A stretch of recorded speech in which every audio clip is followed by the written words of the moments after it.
Good morning बच्चों। कैसे हो आप लोग? शुरू करें आज की क्लास। बच्चों, फाइनेंशियल मैनेजमेंट हमने पढ़ा था, उसके एस्पेक्ट पढ़े थे, फाइनेंशियल मैनेजमेंट का एम पढ़ा था, रोल पढ़े थे। एक बार हल्का सा रिकैप ले लेते हैं इन टॉपिक्स का और उसके बाद आज की क्लास स्टार्ट कर रहे हैं। फाइनेंशियल मैनेजमेंट बहुत कट शॉर्ट में बोलूं तो फंड्स के फ्लो को मैनेज करना ही क्या होता है? फाइनेंशियल मैनेजमेंट होता है। इनफ्लो को मैनेज करो और आउटफ्लो को मैनेज करो। अब इसके ये ही दो एस्पेक्ट होते हैं। Two aspects of financial management are procurement of funds, usage of fund, कि फंड्स को लेके आना है, मार्केट से उठाना है पैसा, और दूसरा उसे यूज करना है। ये सबसे क्रूशियल इसके एस्पेक्ट होते हैं। हालांकि एक तीसरा भी होता है, लेकिन वो मैंने पहले भी बताया था, वो हमारे घर की बात है, वो हम देख लेंगे। लेकिन ये सबसे ज्यादा इंपॉर्टेंट है। पैसे को सबसे सस्ते सोर्स से उठाना जरूरी है और टाइम रहते हुए उठाना जरूरी है, और उसे ऐसी जगह हमें फिर इन्वेस्ट करना है ताकि हमें मैक्सिमम पॉसिबल रिटर्न आ जाए या जनरेट हो जाए। ये दो एस्पेक्ट हो गए उसके। फिर बच्चों हमने डिटेल में बात करी थी, वो तो मैंने आपको थोड़ा ऊपर ऊपर से बताया, लेकिन कल हमने डिटेल में चर्चा करी थी फाइनेंशियल मैनेजमेंट के एम पे और फाइनेंशियल मैनेजमेंट के रोल पे। 5 ही तो एम होते हैं और 5 ही रोल लिखे हुए हैं यहाँ पे। ठीक है, एम क्या?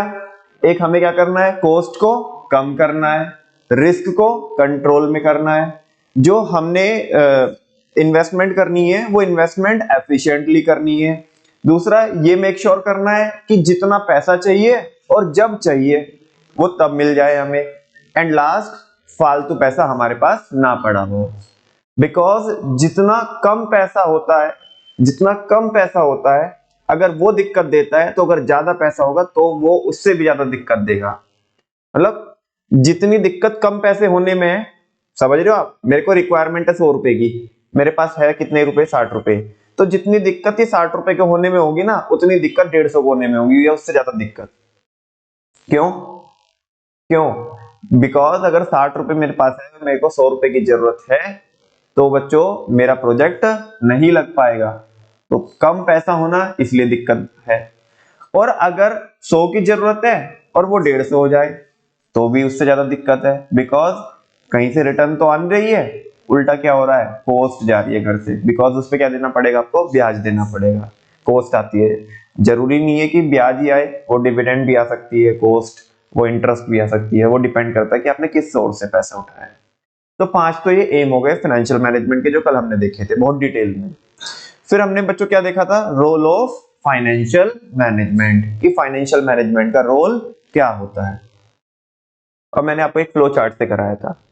फाइनेंशियल मैनेजमेंट किन के ऊपर फर्क डालती है? वो 5 चीजों के ऊपर फर्क डालती है, वेदर डायरेक्टली और इनडायरेक्टली। फर्स्ट, उससे हमें ये पता पड़ेगा कि कंपोजिशन, साइज और कंपोजिशन कितनी कितनी रहेगी किसकी? फिक्स एसेट की, कि फिक्स एसेट ओवरऑल कितनी रहेगी और ब्रेकअप वाइज कितनी रहेगी। जो चीज हमें फिक्स के लिए पता चली वही किसके लिए पता चलेगी? करंट के लिए पता चलेगी। यानी कि क्वांटम और कंपोजिशन। क्वांटम की जगह मैंने कल भी बताया था आपको, चाहे तो साइज भी बोलो आप।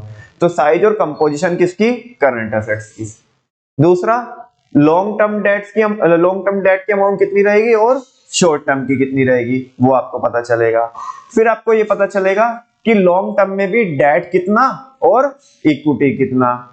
और ये तो चारों है, और उसके बाद क्या होगा कि जो इनडायरेक्टली है, इनडायरेक्टली फर्क पड़ेगा किस पे? जो P&L की आइटम्स है। और वो किससे फर्क पड़ता है? इनसे फर्क पड़ता है, जो शुरू की बैलेंस शीट की 4 आइटम्स है। से यस और नो? तो बैलेंस शीट की आइटम से किस पे फर्क पड़ता है? P&L की आइटम पे फर्क पड़ता है। वो डायरेक्टली नहीं पड़ता, इनडायरेक्टली पड़ता है। पर डायरेक्टली भी सकता है, लेकिन अभी फिलहाल के लिए मैंने आपको ये बताया था। बात समझ में आती है? नेक्स्ट टॉपिक है बच्चों हमारा ऑब्जेक्टिव ऑफ फाइनेंशियल मैनेजमेंट। और मैंने बताया था आपको, रोल अलग है, एम अलग है, ऑब्जेक्टिव अलग है। एम तो क्या था कि क्यों कर रहे हैं, क्यों कर रहे हैं, ये करना है इसलिए कर रहे हैं, ठीक है ना?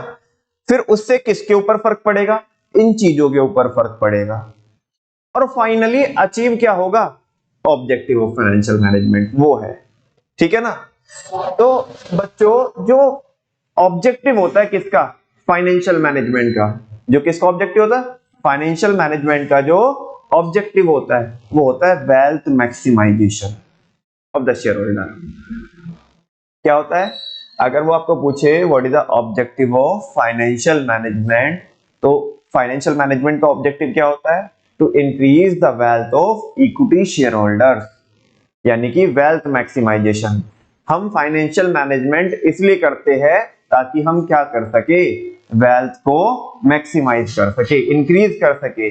किसकी वेल्थ को? किसकी वेल्थ को? बोलो, किसकी वेल्थ को? इक्विटी शेयर होल्डर्स की वेल्थ को। किसकी वेल्थ को? इक्विटी शेयर, आराम से भाई, इक्विटी शेयर होल्डर्स की वेल्थ को। किसको इंक्रीज कर दे? इक्विटी शेयर होल्डर्स की वेल्थ को। अब सवाल ये है कि जी वेल्थ क्या होती है? वेल्थ क्या होती है और ये इसको हम कैसे कंप्यूट कर सकते हैं? बच्चों, लेट सपोज मैंने 100 शेयर्स इशू करे और एक शेयर 10 रुपए का है। 100 शेयर इशू करे और एक शेयर की जो फेस वैल्यू है वो 10 रुपीज है। से यस और नो? तो मेरी इक्विटी शेयर कैपिटल कितने की हो जाएगी? 1000 रुपए की हो जाएगी। Very good. कितने की हो जाएगी? 1000 रुपए की।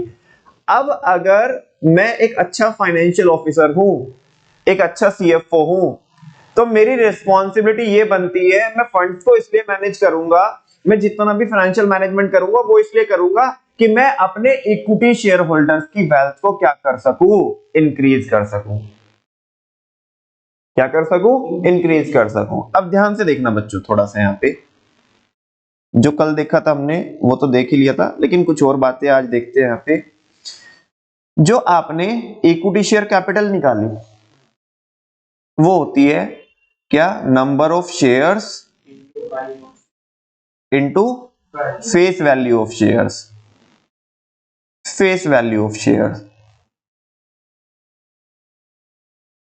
मैंने कितने शेयर इशू किए थे? 100।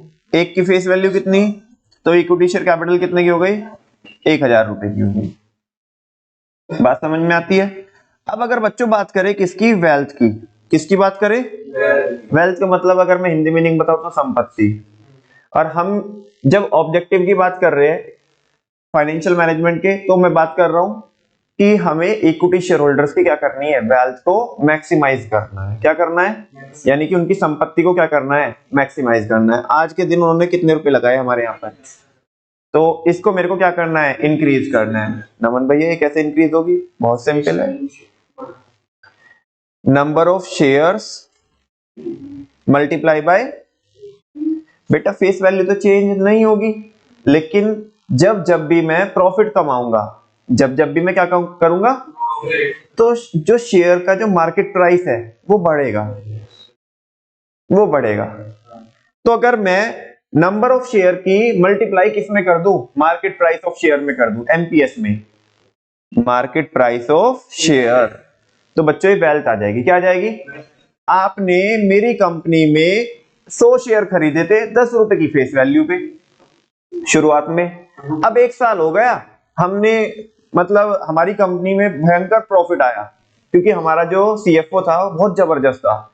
उसने कॉस्ट को कम किया, रिटर्न को इंक्रीज किया, रिस्क को कंट्रोल किया। उसने मेक श्योर किया कि जब पैसा चाहिए था जब मिल जाए, जितना चाहिए था उतना मिल जाए। उसने ये मेक श्योर किया कि हमारे पास कोई एक्स्ट्रा पैसा नहीं पड़ा है। उसने ये मेक श्योर किया कि हमारी जो इन्वेस्टमेंट है वो एफिशिएंट हो जाए।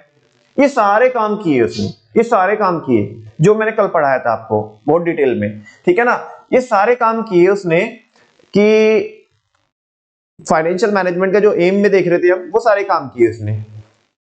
उससे हुआ क्या? रोल क्या हुआ फाइनेंशियल मैनेजमेंट का? कि बहुत सारी वो जो बैलेंस शीट लाइन आइटम सी या जो एसओपीएल की आइटम सी वो अफेक्ट हो गई। और ये सबसे क्या अचीव हुआ? ये सबसे क्या अचीव हुआ कि हमारे को ज्यादा से ज्यादा बेनिफिट हुआ। हमारे को मतलब इक्विटी शेयर होल्डर को। वो किसकी फॉर्म में होगा? जो उनकी फेस वैल्यू थी वो अब मार्केट वैल्यू बन गई। क्या बन गई? और मार्केट वैल्यू जब हमने प्रॉफिट बनाया, क्योंकि कॉस्ट हमारी कम आई और हमारा रिटर्न क्या आई? सबसे ज्यादा आई, तो हमारा मार्केट प्राइस बढ़ना चालू हुआ शेयर का। भाई आज तुमने 10 रुपए लगाए, से यस और नो, और हमने कल प्रॉफिट भी कमाया, तो वो उसका इंपैक्ट सब उसमें ही तो आएगा, शेयर के मार्केट प्राइस में तो आएगा। जैसे जैसे अपन लोग प्रॉफिट कमाते जाएंगे, जितना ज्यादा प्रॉफिट कमाते जाएंगे उतना ज्यादा शेयर की जो वैल्यू है, मार्केट वैल्यू है, वो क्या होती जाएगी, बढ़ती जाएगी। ठीक है ना। तो अब जो शेयर्स आपने 100 शेयर्स जो खरीदे थे, उनकी मार्केट वैल्यू हो गई बेटा कितना, 15 रुपए। 15 रुपए कितनी हो गई, 15 रुपए। तो आपकी वेल्थ कितनी हो गई, 1500। जो आपने कितने रुपए लगाए थे, 1000 रुपए लगाए थे, वो कितनी हो गई। मैं आपको पूछना चाहता हूं, ये यात्रा को तय करने में, ये जर्नी को तय करने में किसका सबसे बड़ा रोल रहा होगा, प्रॉफिट का।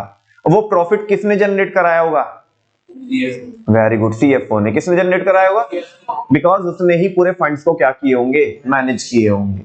से यस और नो। तो अगर अगर हम वेल्थ को इंक्रीज करना चाहते हैं, चलो आज तुम बोलोगे ना मन भैया यहाँ पे तो हमने वेल्थ को इंक्रीज किया, फेस वैल्यू को इंक्रीज किया है, तो बेटा वो तो शुरुआत थी। अब ओवरऑल तो जो 1000 रुपए थे वो वेल्थ ही थी ना। ओवरऑल जो मार्केट में जो लगाए थे, जो कंपनी में लगाया था पैसा, वो 1000 रुपए थे। 1000 को कितना किया, 1500। एक साल और हो गए, अब हमें ऑपरेट करते हुए एक साल और हो गए। अगर ये हम 1500 रुपए को 2500 रुपए कर दे, हाँ जी, तो इसका मतलब हमारा फाइनेंशियल मैनेजमेंट अच्छा रहा होगा। अच्छा, ये कम से कम होना चाहिए, ज्यादा से ज्यादा होना चाहिए। ये जो नंबर मैं लिख रहा हूं 1500 2500, ये जितने हमारे पास रिसोर्सेज है, ये उसमें कम से कम हो, या जितना ज्यादा हो सकता है उतना ज्यादा हो ये नंबर। क्योंकि जो इक्विटी शेयर होल्डर है वो तो यही चाहेंगे, और ये जो सीएफओ है ना, ये मालिकों के लिए काम कर। तुम ऐसा लगेगा तुम्हें कि सीएफओ तो मालिक है, नहीं बेटा, सीएफओ तो कंपनी का क्या है, एम्प्लॉई है। कौन है, वो बात अलग है कि टॉप लेवल का एम्प्लॉई है, चीफ फाइनेंशियल ऑफिसर। लेकिन ये सारे एम्प्लॉई काम किसके लिए करते हैं, मालिकों के लिए। किसके लिए काम करते हैं, ओनर्स के लिए। और ओनर कौन है, सारे बच्चों को पता है, इक्विटी शेयर होल्डर्स। कौन है, तो ये लोग जो सीएफओ होते हैं वो किसकी वेल्थ को इंक्रीज करने के लिए काम करते हैं, इक्विटी शेयर होल्डर की वेल्थ को इंक्रीज करने के लिए काम करते हैं। वंस अगेन बच्चों, कल की क्लास बहुत ज्यादा इंपॉर्टेंट है। मैंने आपको एम पढ़ाया था कि वो कर क्यों रहे हैं फाइनेंशियल मैनेजमेंट, 5 चीजें।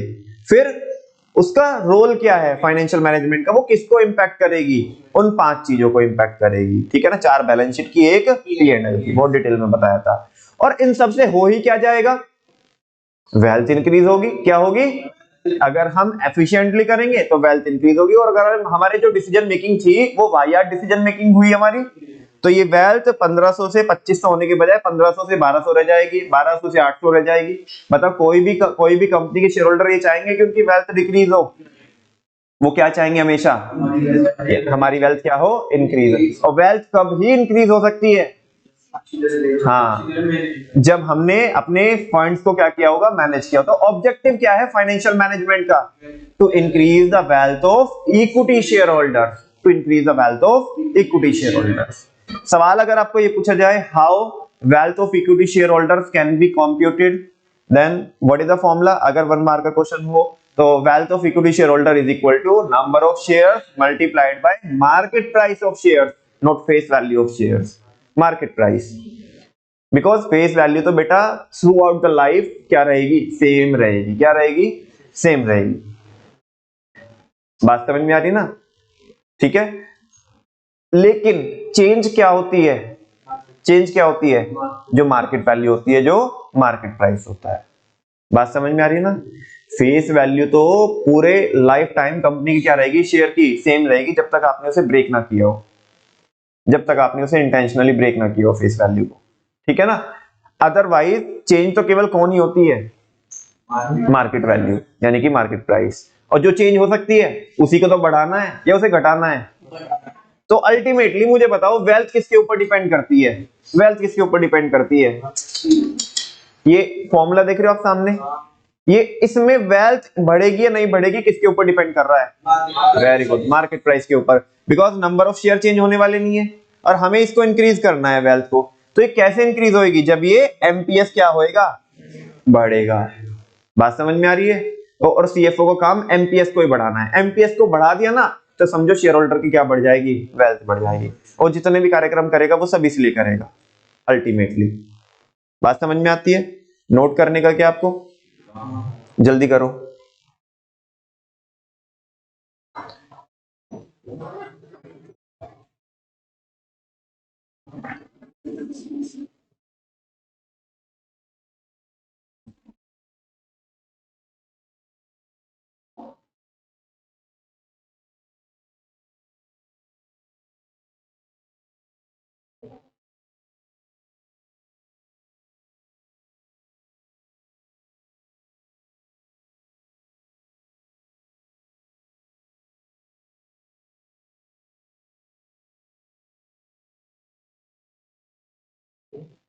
हो गया? चलो देखते हैं बच्चों, और इस टॉपिक को बहुत ध्यान से इसलिए भी पढ़ना जरूरी है कि एक तो एग्जामिनेशन में ये क्वेश्चन रिपीट हो जाता है, एक बात। दूसरा इसलिए जरूरी है बिकॉज ये ऊपर के दोनों टॉपिक से सिमिलर होता है, सिमिलर होता है ना? बहुत थिन लाइन, तीनों टॉपिक में बहुत थिन लाइन डिफरेंस है। अगर तुमने अच्छे से नहीं समझा तो आपको फाइनेंशियल मैनेजमेंट का एम, फाइनेंशियल मैनेजमेंट का रोल और फाइनेंशियल मैनेजमेंट का ऑब्जेक्टिव समझ में नहीं आएगा। और मजे की बात, दूसरा इसलिए पढ़ना जरूरी है, तीसरा और भी पढ़ना जरूरी है बिकॉज आगे एक टॉपिक और आता है। हाँ, आगे एक और टॉपिक आता है फाइनेंशियल प्लानिंग। एग्जाम में उसके भी ऑब्जेक्टिव्स पूछता है, उसके भी ऑब्जेक्टिव्स पूछता है। तो कई बार बच्चे कंफ्यूज हो जाते हैं, उन्हें पता नहीं पड़ता कि फाइनेंशियल मैनेजमेंट का ऑब्जेक्टिव पूछा कि फाइनेंशियल प्लानिंग, उन्हें लगता है एक ही चीज है। हम तो बस, हालांकि वो दोनों की बहुत अलग अलग चीज है, दोनों अलग अलग चीजों की बात करती है, ठीक है ना? लेकिन वो इसका उसमें, उसका इसमें, और ऐसा ऐसा 3-4 टॉपिक हो जाते हैं जो कंफ्यूजिंग होते हैं। और फिर बच्चे बोलते हैं मैं तो सही लिख के आया था, नंबर मिलेंगे। कैसे मिलेंगे भाई जब तुम डिफरेंस ही आइडेंटिफाई नहीं करोगे? तो वो चीज है। तो इसलिए मैंने आपको 3 रीजन बताए कि इस टॉपिक को या इन टॉपिक्स को जो मैं आजकल पढ़ा रहा हूँ उनको पढ़ना बहुत अच्छे से समझ के क्यों जरूरी है। एक रीजन ये भी है कि इनसे बेस भी तैयार होगा। तो 4-5 रीजन है इनको अच्छे से पढ़ने की। चलो देखते हैं। उसने बेटा ध्यान से एक चीज और आपको रियलाइज करा दूं, उसने बोला ऑब्जेक्टिव ऑफ फाइनेंशियल मैनेजमेंट। क्या बोला? जब भी वो फाइनेंशियल प्लानिंग की बात करेगा तो वो बात करेगा ऑब्जेक्टिव्स ऑफ फाइनेंशियल प्लानिंग। यहां पे बात कर रहा है ऑब्जेक्टिव ऑफ फाइनेंशियल मैनेजमेंट, और फाइनेंशियल मैनेजमेंट का one and only one objective है, ऑब्जेक्टिव ऑब्जेक्टिव ऑब्जेक्टिव। लेकिन जब वो बात करेगा फाइनेंशियल प्लानिंग की तो वो क्वेश्चन में ही आपको आंसर देगा, वो बोलेगा ऑब्जेक्टिव्स, ऑब्जेक्टिव्स। एक है, एक तो वो किसका है? फाइनेंशियल मैनेजमेंट है, क्योंकि फाइनेंशियल मैनेजमेंट का बस एक ही मकसद है, एक ही ऑब्जेक्टिव है जहां अल्टीमेटली हमें पहुंचना है। लेकिन फाइनेंशियल प्लानिंग के एक से ज्यादा है। तो यहाँ पे बोल रहा है ऑब्जेक्टिव, वहां पे पूछता है ऑब्जेक्टिव्स, जो बाद में पढ़ाऊंगा आपको। ये बात समझ में आ रही है आपको? तो एक आपको ये पॉइंट ऑफ डिफरेंशिएटर ये भी दे रहा हूं आपको, ताकि एग्जामिनेशन में आपको हेल्प मिले, ठीक है ना? चलो, the primary and most important objective of financial management is to maximise the wealth of equity share holder. Naman भैया, प्रेफरेंस शेयर होल्डर की वेल्थ को भी इंक्रीज करना होता है क्या? नहीं बेटा नहीं, उनकी वेल्थ को कैसे इंक्रीज करोगे आप? वो फिक्स है, वो फिक्स है। उन्हें तो इंटरेस्ट देके, वो सॉरी डिविडेंड देके आप क्या कर दोगे? रवाना कर दोगे, रफा दफा कर दोगे। जाओ बेटा, अब ज्यादा नहीं है ना, गंदी बात होती है ज्यादा, ठीक है ना? इधर ज्यादा लालच नहीं करते हैं। वो सब बचा हुआ किसके लिए? इक्विटी वालों के लिए। उनके लिए ही काम करना है, मालिक ही वो है। चिंदी बिंदी लोगों के लिए काम नहीं करने का, मालिकों के लिए काम करने का, ये ऐसा बोल रहा है, ठीक है ना? The primary and most important objective of financial management, सबसे पहला और सबसे जरूरी जो ऑब्जेक्टिव होता है फाइनेंशियल मैनेजमेंट का, is to maximise the wealth of equity share holder. वो किसकी वेल्थ को इंक्रीज करना है, मैक्सिमाइज करना है? जितना हो सके उतना मैक्सिमाइज करना है, क्योंकि तभी तो वो तभी तो खुश होंगे, ठीक है ना? तभी तो सीएफओ की सैलरी वगैरह बढ़ेगी। से सुनो, which means maximize the market price of equity share। Wealth को मैक्सिमाइज करने का मतलब क्या है? मार्केट प्राइस को मैक्सिमाइज करना। ये अभी तो बताया मैंने आपको कि वेल्थ कैसे ही मैक्सिमाइज होगी, only and only market price से। मार्केट प्राइस बढ़ेगा तो वेल्थ भी बढ़ेगी, मार्केट प्राइस नहीं बढ़ने का तो, मार्केट प्राइस घट जाएगा तो गाली मारेंगे इक्विटी शेयर होल्डर, अगर तुमने मार्केट प्राइस को घटा दिया तो। जैसे आजकल पेटीएम को दे रहे हैं लोग गाली। हाँ जी, किसको गाली दे रहे हैं? पेटीएम को। आप मुझे बताओ, पेटीएम के फंड्स बहुत अच्छे से मैनेज नहीं हो रहे? अपने आप को फिनटेक कंपनी बोलती है, फंड्स अच्छे से मैनेज नहीं हो रहे, आज तक प्रॉफिट में तो आ नहीं पाए, है ना? उल्टा जो लोगों का पैसा था वो डुबोया है। कितना कर दिया? जिन लोगों ने आईपीओ में खरीदा था पैसा, आईपीओ में उनका शेयर खरीदा 2000 रुपए का, माथा पकड़ के बैठे हैं, 400 रुपए का शेयर है। तो पेटीएम ने वेल्थ को इंक्रीज करने का काम किया है, डिक्रीज करने का काम किया है? ऐसी कंपनी में मुझे बताओ, लोगों की आस्था रहेगी क्या? श्रद्धा रहेगी क्या? एकता रहेगी क्या? लोग उसकी पूजा करेंगे क्या? अर्चना करेंगे क्या? अरे गाली देंगे भाई, कुछ नहीं करेंगे। बात समझ में आ रही है ना? कल चल करके अगर पेटीएम बोले कि हम क्या लेके आ रहे हैं, और शेयर्स लेके आ रहे हैं, आईपीओ नहीं एफपीओ लेके आ रहे हैं, फर्दर ऑफर लेके आ रहे हैं, आप मुझे बताओ, लोग इंटरेस्ट दिखाएंगे क्या? ए जाओ बे, अपने घर जाओ, है ना, पहले ही हमें लूट के बैठे हो, ठीक है ना। 400 रुपए का माल कितने में बेचा है हमें? 2-2 हजार में बेचा है। अपने आप तो इन्वेस्टर निकल गए, चाइनीज इन्वेस्टर थे वो निकल गए, ठीक है। The focal point of financial management is to create value for shareholders. जो फोकल पॉइंट होता है फाइनेंशियल मैनेजमेंट का, वो क्या होता है? Focal point. फोकल पॉइंट मतलब मेन पॉइंट। जो मेन पॉइंट होता है फाइनेंशियल मैनेजमेंट का, वो क्या होता है? शेयर होल्डर के लिए वैल्यू क्या करना? क्रिएट करना। Is to create value for shareholder. और उनकी वैल्यू कैसे जनरेट होगी, कैसे क्रिएट होगी? जब शेयर का मार्केट प्राइस बढ़ेगा। वो मैंने आपको प्रॉपर बता दिया। This is because the company's fund belong to the share holder. ऐसा क्यों करना है? इन्हीं के लिए क्यों काम करना है? हमें साले मालिक है ये, इसके लिए काम नहीं करेंगे तो किसके लिए काम करेंगे? वो कह रहा है कि सारे जो फंड्स होते हैं कंपनी के, वो किसको बिलोंग करते हैं? शेयर होल्डर्स को बिलोंग करते हैं। और शेयर होल्डर किसकी बात कर रहा है? इक्विटी की बात। लिखे ना लिखे, जब तक मैं स्पेसिफिकली ना बताऊं कि यहाँ पे किसकी बात कर रहा है, अगर शेयर होल्डर लिखा है तो केवल किसको मानेंगे? इक्विटी को मानेंगे, ठीक है ना। बाकी अगर कहीं स्पेसिफिक होगा तो वहां पे मैं बताऊंगा आपको। तो this is because companies fund belong to the shareholder and all the decisions regarding the flow of funds determine their market value। और जितने भी तुम क्या करते हो, डिसीजन लेते हो, किसके रिगार्डिंग? फंड्स के फ्लो के रिगार्डिंग, इनफ्लो के रिगार्डिंग और आउटफ्लो के रिगार्डिंग। वो सब किसके ऊपर इंपैक्ट डालते हैं बच्चों? बोलो ना, मार्केट वैल्यू के ऊपर। किसके ऊपर? यानी कि एमपीएस के ऊपर क्या डालते हैं? वो इंपैक्ट डालते हैं। इट मीन, वो मैंने बता दिया आपको कैसे। It means financial management has a direct impact on the wealth of equity share holder. तो फाइनेंशियल मैनेजमेंट का सीधा सीधा संबंध किसके साथ होता है? इक्विटी शेयर होल्डर की वेल्थ के साथ। Market value of equity shares increases if the benefits derived from a decision exceed the cost involved। ये समझा क्या तुम्हें क्या लिखा? क्वेश्चन आएगा तो 4 नंबर से कम में नहीं आएगा, और ये सारा लिखना पड़ेगा आपको, एटलीस्ट 4 बुलेट तो लिखने पड़ेंगे, ठीक है। वो कह रहा है कि मार्केट वैल्यू जो होती है, एमपीएस जो होता है इक्विटी शेयर्स का, वो तभी इंक्रीज होगा जब किसी भी काम को करने से जो तुम्हें बेनिफिट मिलता है वो उस काम को करने की कॉस्ट से ज्यादा हो, तभी तो होगा। मतलब अगर मैं नटशेल में ये बोलूं, अगर आरओआई ज्यादा होगी इंटरेस्ट रेट से तो ही आपको फायदा मिलेगा। खाली इंटरेस्ट रेट से नहीं, ऐसे केई भी हो सकती है जो मैंने कल बताया था, केडी भी हो सकती है, केपी भी हो सकती है। से सुनो, कुल मिला के कॉस्ट से जो रिटर्न है वो क्या होनी चाहिए? ज्यादा होनी चाहिए, तब ये आपका जो मार्केट वैल्यू है, मार्केट प्राइस है, वो बढ़ सकता है। So all the financial decisions, तो सारे के सारे जितने भी फाइनेंशियल डिसीजन होते हैं, जो फंड्स के रिगार्डिंग जो डिसीजंस होते हैं, मेजर और माइनर, चाहे बड़े से बड़ा डिसीजन हो और छोटे से छोटा डिसीजन हो, are made to make some value addition. वो इसलिए लिए जाते हैं वो डिसीजन ताकि हम कुछ वैल्यू एड ऑन कर सके। किसमें वैल्यू एड ऑन कर सके? वेल्थ में। किसमें? वेल्थ में। So that the market price of equity share is maximize, ताकि मार्केट प्राइस क्या हो जाए? वेल्थ अपने आप मैक्सिमाइज हो जाएगी अगर मार्केट प्राइस क्या हो जाएगा? मैक्सिमाइज हो जाएगा। वो मैं बता ही चुका हूं आपको। It can happen through efficient decision making. और ये सब कैसे होगा? अच्छे अच्छे डिसीजन लेके, वायर डिसीजन लेके, अच्छे अच्छे डिसीजन लेके। Decision making is efficient if the best alternative is selected out of many available. वो कह रहे हैं कि डिसीजन मेकिंग एफिशिएंट कब होगी? जब आपने बेस्ट एंड बेस्ट क्या किया होगा? अल्टरनेटिव सेलेक्ट किया होगा आउट ऑफ मैनी अवेलेबल। बहुत सारे जो अवेलेबल थे उनमें से आपने एक बहुत जो सबसे सुपर था, जो सबसे बेहतर ऑप्शन था, उसको आपने सेलेक्ट किया है। ये मैं आपको बता ही चुका हूं पूरा डिटेल में कि वेल्थ कैसे निकलती है इक्विटी शेयर होल्डर्स की। इधर मैंने आपको ये करके भी बता दिया नीचे, ये आपने नोट भी कर लिया है ना।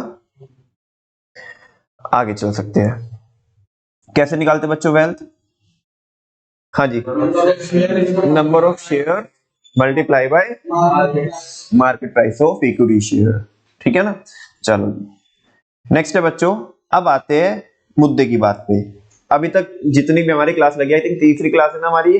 हाँ, तो ये सब क्या थी? ये बेसिक चीजें थी। अगर आपको इस चैप्टर को समझना है तो जिन बच्चों ने शुरू की 3 क्लास में कहीं ना कहीं क्या किया है, उन्होंने थोड़ा सा एक टाइप से ऐसा बोल दो कि उन्होंने बेईमानी की है, ठीक है ना, कि बहुत अच्छे से उन्होंने नहीं समझी शुरू की है अभी तक की, मतलब एक तो ये क्लास और पीछे की 2 क्लास, तो उनके कहीं ना कहीं कॉन्सेप्ट्स क्या रहेंगे? लूज रहेंगे, वीक रहेंगे। खैर, फाइनेंशियल डिसीजंस किसकी बात करते हैं? फाइनेंशियल डिसीजंस की बात करते हैं। फंड्स के रिगार्डिंग जो डिसीजंस लेते हैं वो फाइनेंशियल डिसीजन। फंड्स के रिगार्डिंग जो डिसीजंस लेते हैं वो फाइनेंशियल डिसीजन। अब इसके रिगार्डिंग हम 3 डिसीजन लेते हैं, फाइनेंसिंग डिसीजन, इन्वेस्टमेंट डिसीजन और dividend decision. Financing decision, investment decision और डिविडेंड डिसीजन। पैसा कहां से लेके आना है, कहां पे लगाना है, अपने शेयर होल्डर को डिस्ट्रीब्यूट करना है या नहीं करना है। कहां से लेके आएंगे, बाहर से तो लेके आएंगे, कहां से लेके आएंगे, डेट से लेंगे क्या इक्विटी से लेंगे? ऐसे कैसे कह सकते हो आप डेट से लेंगे? आप ये बोलो जिससे सबसे सस्ता पड़ेगा उससे लेंगे। ऐसे कैसे कह सकते हो कि डेट से लेंगे? आपको टर्म्स एंड कंडीशन पता चल गई सारी कि कंपनी किन चीजों को फेस कर रही है, मार्केट में क्या सेंटिमेंट्स है ना। डेट सस्ता होता है ये बताया गया है आपको, लेकिन ये तो नहीं कह सकते ना डेट से लेंगे। अभी आपको कंडीशन ही नहीं पता कि मार्केट में क्या बनी हुई है, तो आप ऐसे बोले कि पैसा कहां से उठाएंगे, जहां से सस्ता पड़ेगा। कहां पे लगाएंगे, जहां से सबसे ज्यादा रिटर्न आएगी। और डिस्ट्रीब्यूट करेंगे या नहीं करेंगे डिपेंड करता है, वो मैं बाद में बताऊंगा, इसके बारे में मैंने अभी कोई चर्चा नहीं करी, ठीक है ना। वो डिपेंड करता है एनुअल जनरल मीटिंग में शेयर होल्डर्स के ऊपर डिपेंड करता है, ठीक है। चलो खैर, फाइनेंशियल डिसीजंस। नमन भैया हम तो कंफ्यूज हो जाएंगे, साला एक तो यहाँ पे ये है फाइनेंशियल डिसीजन, एक क्या है ये फाइनेंसिंग डिसीजन है, हमें नहीं समझ में आ रहा यार ये चल क्या रहा है। बेटा financial decisions, financial decisions, financial decisions, funds के रिगार्डिंग जो भी डिसीजन लिया वो है फाइनेंशियल। बाप बाप होता है, फाइनेंसिंग उसका एक बच्चा है। फाइनेंसिंग का मतलब होता है पैसों का बंदोबस्त करना, अरेंजमेंट करना। फाइनेंशियल डिसीजन है क्या, फंड्स के रिगार्डिंग डिसीजंस लेना। अरे तो जो इन्वेस्टमेंट डिसीजन है वो भी तो फाइनेंशियल डिसीजन है, पैसों की तो रिगार्डिंग डिसीजन लिया तुमने। जो डिविडेंड डिसीजन है वो भी तो फाइनेंशियल डिसीजन है, क्योंकि तुमने फंड्स के रिगार्डिंग ही तो कि डिस्ट्रीब्यूट करे या नहीं करे, तो वो वाइडर टर्म है। फाइनेंसिंग डिसीजन होता है कि कहां से पैसा उठाना है, कहां से बंदोबस्त करेंगे, कहां से अरेंजमेंट करेंगे, है ना, पैसे को, वो होता है financing decision. Financing decision is the बच्चा ऑफ फाइनेंशियल डिसीजन, है ना, कंफ्यूज नहीं होने का।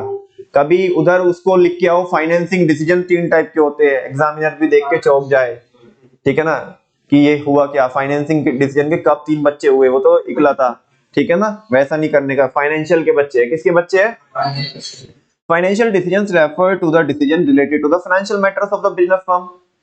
फंड्स के मसले में जो आपको डिसीजन लेने होते हैं वो क्या है, फाइनेंशियल डिसीजन है।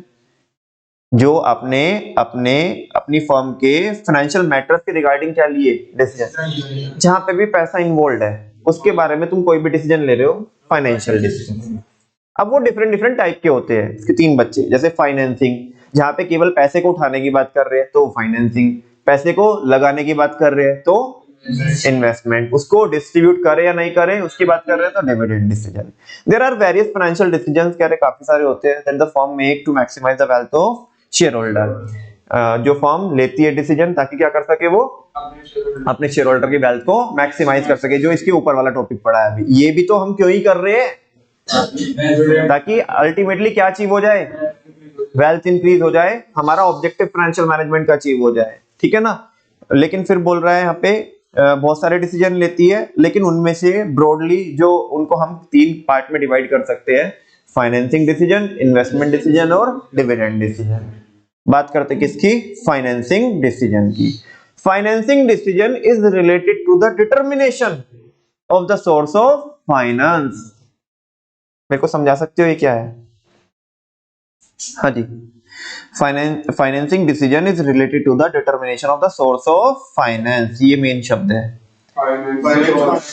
हाँ, ये आइडेंटिफाई करना कि पैसा कहां से उठाएंगे, वेदर डेट से उठाएंगे या इक्विटी से उठाएंगे।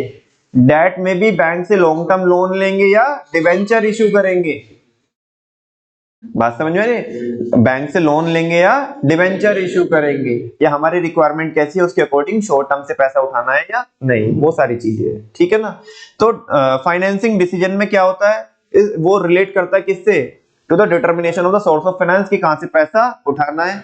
फिर इसका मतलब क्या है, कहां से उठाना है, कितनी अमाउंट में उठाना है, कितने पैसे उठाने हैं मार्केट से, ठीक है ना। फ्रॉम ईच सोर्स, डेट से कितना उठाना है, इक्विटी से कितना उठाना है, या सारा डेट से उठाना है, या सारा इक्विटी से उठाना है, वो डिपेंड करता है, वो बेसिक क्लास में पता पड़ेगा आपको, जिसने नहीं देखी वो देखिएगा पहले जा करके। And the cost of each source of finance, और आपको ये भी देखना होगा कि हर एक सोर्स से कॉस्ट कितनी है। पहले आइडेंटिफाई करना है कि पैसा कहां से उठाना है, फिर जो तुमने आइडेंटिफाई किया किससे कितना उठाना है, और तीसरा उनकी कॉस्ट कितनी आ रही है। यहाँ पे कहीं पे भी पैसे को इन्वेस्ट करने की बात की गई है? नहीं की गई है, नहीं की गई है ना। तो फिर ये कौन सा डिसीजन है? Financing decision. क्या ये फाइनेंशियल डिसीजन है? कैसी बात कर रहे हो, फाइनेंशियल डिसीजन है। हाँ यार फाइनेंशियल डिसीजन तो है ना, क्योंकि फंड से रिगार्डिंग क्या हो रही है, चर्चा हो रही है, डिसीजन लिया जा रहा है। लेकिन फाइनेंशियल में टू द स्पेसिफिक कौन सा डिसीजन है? फाइनेंसिंग। कौन सा है? फाइनेंसिंग, जहाँ पे पैसों के, फंड्स के अरेंजमेंट की बात की जा रही है, कहां से उठाएंगे, कितना उठाएंगे, उनकी क्या कॉस्ट आएगी। अब इन्वेस्टमेंट की कोई बात नहीं कर रहे हैं, वो बाद में करेंगे इन्वेस्टमेंट डिसीजन में। ठीक है, आगे बच्चों वो कह रहा है the financial manager needs to determine, financial manager को जरूरत है क्या करने की? From where the company can raise the finance, उसको ये फाइंड आउट करना है कि कहां कहां से अपन लोगों को पैसा मिल सकता है। How much amount is required, कितनी अमाउंट की जरूरत पड़ेगी to be raised, and how much amount to be raised from each source of finance, कहां से उठाना है, कितना उठाना है, किससे कितना उठाना है, ये बोला। नहीं समझा क्या? कहां से उठाना है, कितना उठाना है, किससे कितना उठाना है, वो ऐसा बता रहा है। And how much amount to be raised from each source of finance so that the cost of finance can be maximum. Maximum की मिनिमम? वेरी गुड, मिनिमम, क्योंकि कॉस्ट क्या आनी चाहिए? कम से कम आनी चाहिए। A good financial manager helps in raising finance at a minimum cost. एक अच्छा फाइनेंशियल मैनेजर वो ही कहलाएगा जो कम से कम कॉस्ट में आपको फंड्स अरेंज करा के दे। Also the financial manager should consider a lot of factors, financial manager को बहुत सारे फैक्टर्स क्या करने चाहिए? कंसिडर करने चाहिए। लाइक रिस्क, कि किस सोर्स से उठाने में रिस्क कितना है, वो आपको पता है, किस में कम होता है कंपनी के लिए, वो तो शेयर होल्डर के लिए, वो तो शेयर काम तो किसके लिए कर रहा है? शेयर होल्डर के लिए कर रहा है, लेकिन उसे बैलेंस बना के चलना है शेयर होल्डर के बीच में और कंपनी के बीच में, क्योंकि कंपनी को रिस्क भी नहीं आना चाहिए और शेयर होल्डर को रिटर्न भी जनरेट होना। देखो उसके लिए कितना चैलेंज है, कंपनी को रिस्क भी नहीं होना चाहिए, कंपनी अलग पार्टी है, और काम किसके लिए कर रहा है? शेयर होल्डर के लिए। कंपनी को रिस्क भी नहीं आना चाहिए और शेयर होल्डर की वेल्थ भी जनरेट हो जानी चाहिए। तो कितना उसे ड्यू केयर के साथ क्या करना होता है, कितना डिलीजेंटली काम करना होगा उसे, है ना। एक भी उसकी गलती पूरी कंपनी को क्या कर सकती है? बर्बाद कर सकती है। बिकॉज भैया पैसों का मसला है। किसका मसला है?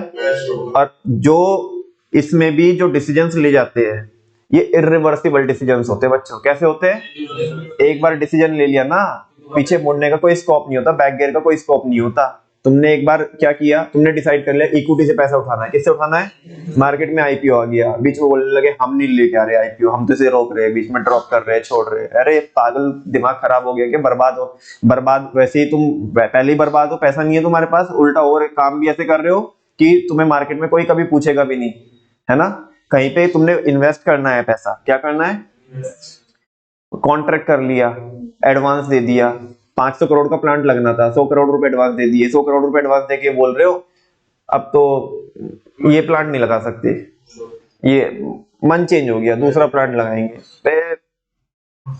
तुम्हें क्या लगता है 100 करोड़ रुपए वापस दे देगा अगला? इसके अगर थोड़ा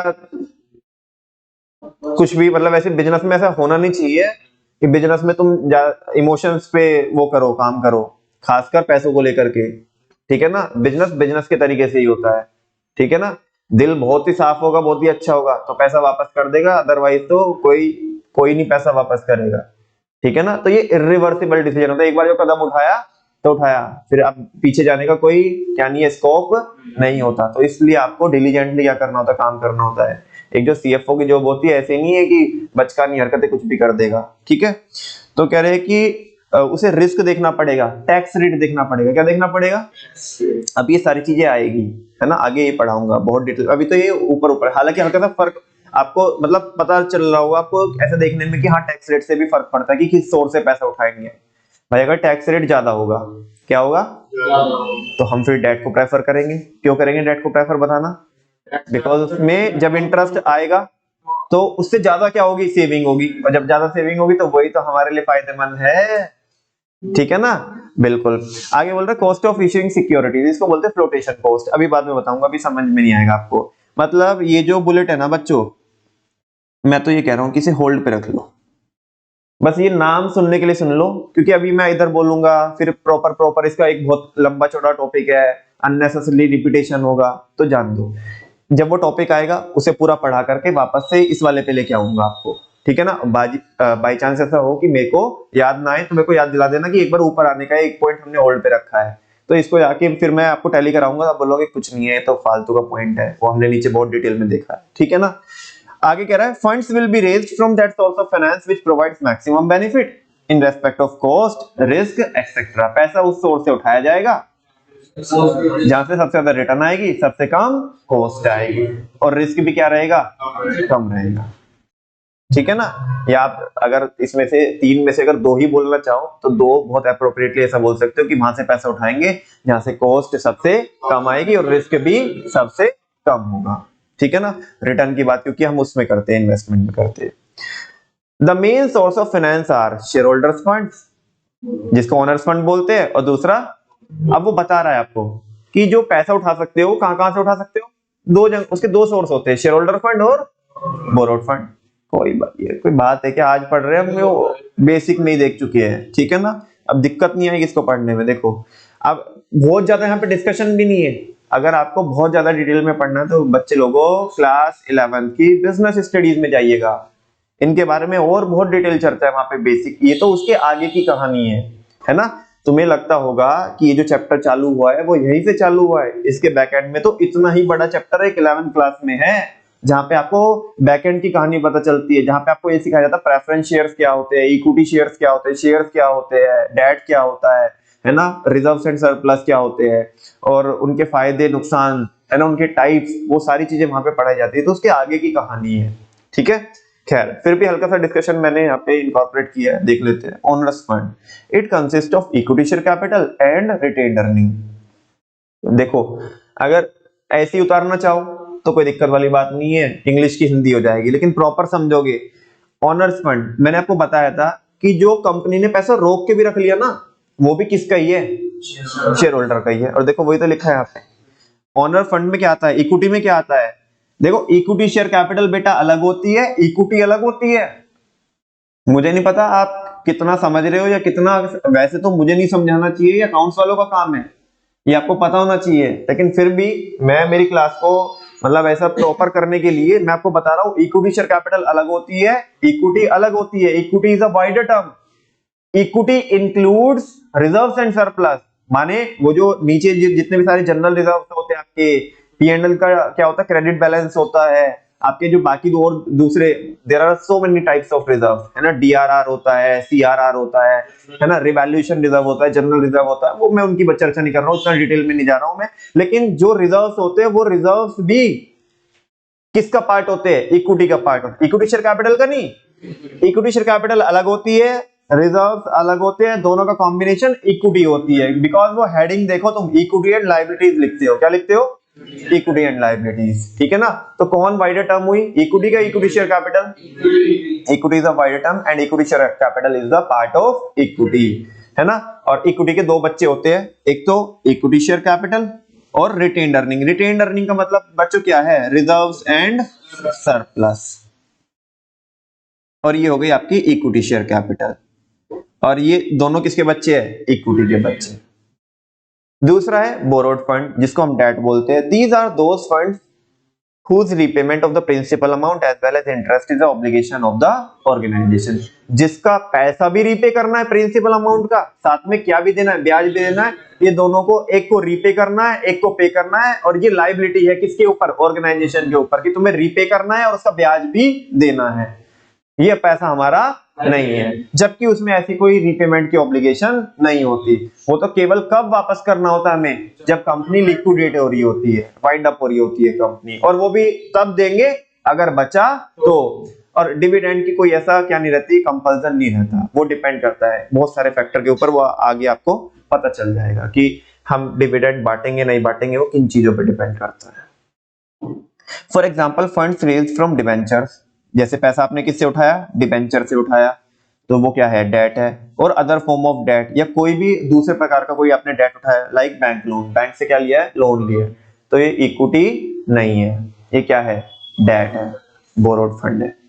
ठीक है, चलो नोट में देखना क्या लिखा है, borrowed funds are riskier since the principal amount as well as interest is to be paid.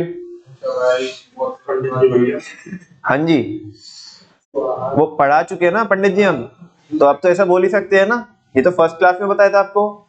Borrowed funds are riskier since the principal amount as well as interest is to be paid. बोलो स्वाहा, हाँ बोलो ना, तुम्हें समझ में।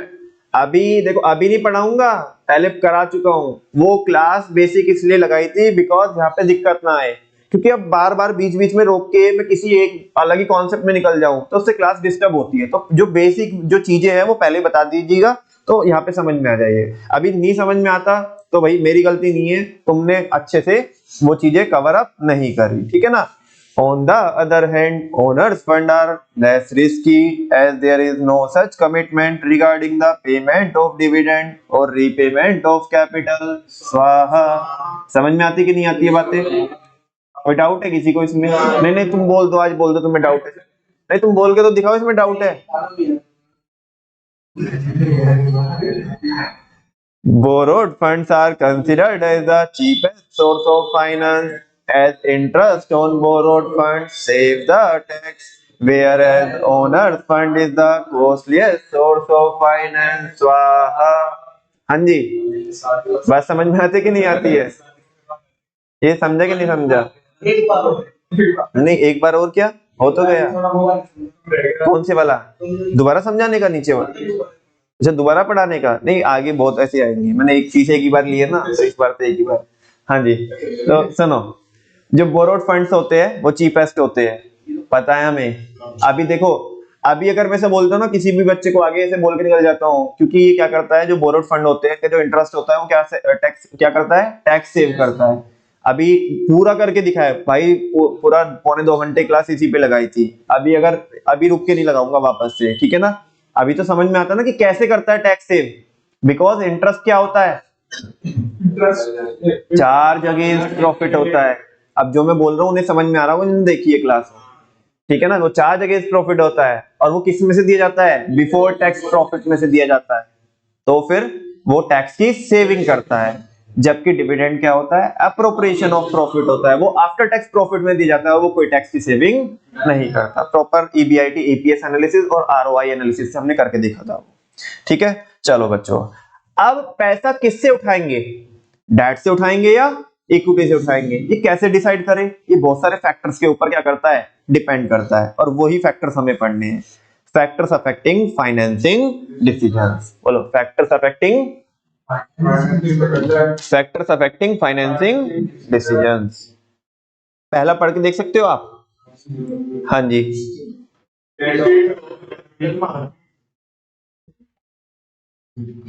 State of capital market क्या है, मतलब उसके अंदर का टेक्स्ट पढ़ के देख सकते हो।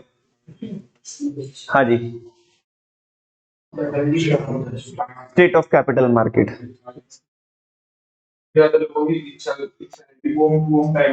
क्या? हाँ, तो कंपनी में जो लोग हैं वो इन्वेस्ट करने ज्यादा सोचते हैं उस केस में। अच्छा, तो उस टाइम पे जो हमारे स्टेट कैपिटल मार्केट से सोर्स ऑफ फाइनेंस।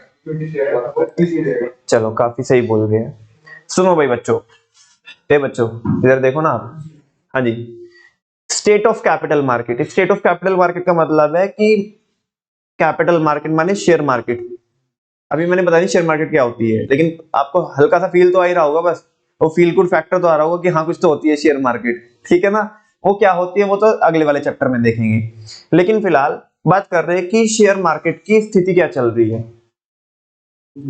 अगर शेयर मार्केट बोल रही है हमारी स्थिति ठीक ना है, या ये बोल सकती है शेयर मार्केट कि हमारी स्थिति बहुत बढ़िया है। जैसे अभी के टाइम में, अभी की मैं अगर आज की बात करूं, ठीक है, हालांकि 9 बजे तक मार्केट खुल भी जाएगी और मैं आपको दिखा भी सकता हूं, खैर अभी नहीं दिखाऊंगा, है ना, टाइम आने दो, अगले चैप्टर में ही हम बातें करेंगे बाद में। फिलहाल हाँ जी, तो मैं क्या कह रहा हूं बच्चों, शेयर मार्केट की अगर स्टेट उसकी कंडीशन बहुत अच्छी चल रही है, मतलब शेयर मार्केट बूम पे है, किस पे है? दो चीजें होती है, एक तो होता है कि मार्केट बुलिश होना, क्या होना? बुलिश समझते हो? मार्केट का उछाल पे होना, किस पे होना? ऐसे तुमने सुना होगा बहुत सारे लोग बोलते हैं कि भाई मार्केट बुलिश चल रही है, मजा आ रहा है। बुलिश में मजा ही आता है क्योंकि मार्केट क्या होती है, लेकिन अगर आप देखोगे तो एक्चुअल में बुलिश में डरना चाहिए। लोग खुश होते हैं बुलिश में, लेकिन बुलिश में क्या होना चाहिए? डरना चाहिए, ठीक है ना? बिकॉज मार्केट कई बार क्या हो जाती है, आउट परफॉर्म कर जाती है, और फिर वो जो एक स्टीप फॉल आता है ना, वो कहते हैं कि चाकू गिरता है बस ऊपर से, और बहुत सारे लोग वो गिरता हुआ चाकू पकड़ते हैं, तो गिरता हुआ चाकू पकड़ोगे ना भाई ऊपर से तो ब्लीडिंग होती है, ऐसे शेयर मार्केट में बोला जाता है। मतलब किसी भी शेयर का प्राइस तेज या तो बहुत ऊपर जा रहा है, बहुत शार्पली क्या हो रहा है, ऊपर जा रहा है, तो दिक्कत वाली बात है, और बहुत तेजी से नीचे आ रहा है तो लोग सोचते हैं भाई ये तो इतना महंगा था, मैं अदरवाइज थोड़ा इससे हटके बात कर रहा हूँ, इतना महंगा था अब थोड़ा नीचे आ रहा है ना तो खरीद लेते हैं। तो भाई कभी भी हमेशा याद रखना, गिरता हुआ चाकू नहीं पकड़ना चाहिए, ठीक है ना? हाँ, ये तो किसी को पता नहीं है कि पूरा कब गिरेगा, लेकिन जब स्टेबल हो जाए, चीजें स्टेबिलिटी में आ जाए, जब वो कैंडल्स अगर आपने देखी होगी शेयर मार्केट की, अब उनका मीनिंग होता है, मैं तो वो बता नहीं रहा हूँ फिलहाल, वो कैंडल्स क्या हो जाए, स्टेबल हो जाए हल्का सा, ठीक है ना? ऐसा नहीं कि शार्प फॉल आ रहा हो, ऐसा बोला जाता है कि हाँ बिल्कुल, अगर वो, क्योंकि अगर ऊपर से शेयर का प्राइस गिर रहा है, नीचे नीचे नीचे आ रहा है, तो रेड कैंडल बनेगी, क्या बनेगी? रेड कैंडल बनेगी, कैंडल स्टिक्स बोलते हैं उन्हें। तो वो रेड कैंडल वही है, वो गिरता हुआ चाकू है भाई, और गिरता हुआ चाकू अगर पकड़ोगे ना तो ब्लीडिंग तो होगी होगी फिर। हाँ, वो कह रहा है बच्चा पट्टी भी नहीं होगी, क्योंकि चाकू बहुत तेज से गिर रहा है ना ऊपर से, बिल्कुल। हाँ जी, तो स्टेट ऑफ कैपिटल मार्केट, एक तो मार्केट बुलिश होती है कि मार्केट बढ़ते जा रही है बढ़ते जा रही है, एक मार्केट होती है बेयरिश, क्या होती है? दो तरह की मार्केट होती है, मार्केट में दो तरह की कंडीशन होती है, एक बुल मार्केट होती है, एक बेयर मार्केट होती है। बुलिश मार्केट होती है, बेयरिश मार्केट होती है। जब मार्केट में उछाल हो बुलिश, जब मार्केट में एक्टिविटीज ना हो रही हो, बहुत ज्यादा मूवमेंट ना हो रहे हो मार्केट में, तो बेयरिश मार्केट होती है।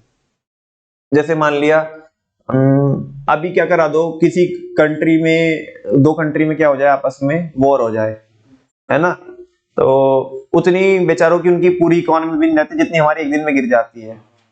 जब रशिया और यूक्रेन का क्या हुआ, युद्ध हुआ, यूक्रेन की पूरी इकोनॉमी इतनी नहीं जितनी हमारी एक दिन में शेयर मार्केट अंदर घुस जाती है, ठीक है ना? ग्लोबलाइजेशन का जमाना है, किसका जमाना है?